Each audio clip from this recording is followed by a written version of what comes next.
আচ্ছা বলো তো আমার মতো কে কে পছন্দ করো?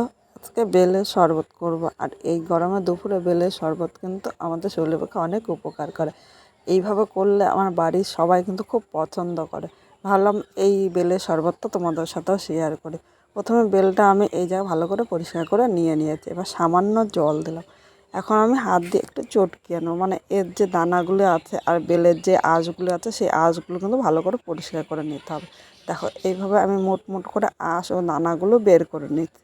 আমি এইভাবে করে নিচ্ছি, তোমরা ইচ্ছে করলে ছেঁকনি দিয়েও করে নিতে পারো, মানে তোমাদের সুবিধা মতো কিন্তু তোমরা করে নিতে পারো। কত দানা বেরিয়েছে। এবার এই জায়গায় আমি 3 চামচ চিনির গুঁড়ো দিলাম। মিষ্টিটা তোমরা যেরকম খাবে সেই হিসাবে নেবে। এর সাথে একটু বিট লবণ দিয়েছি। এবার বিট লবণ ও চিনিটা ভালো করে মিশিয়ে নিতে হবে। যতক্ষণ না গলে ততক্ষণই কিন্তু মেশাতে হবে। এবার এখানে 2 গ্লাস নিলাম, গ্লাসের মধ্যে নিয়ে নিলাম। আর একটু বরফ দিলাম, খেতে কিন্তু দারুণ হয়েছে।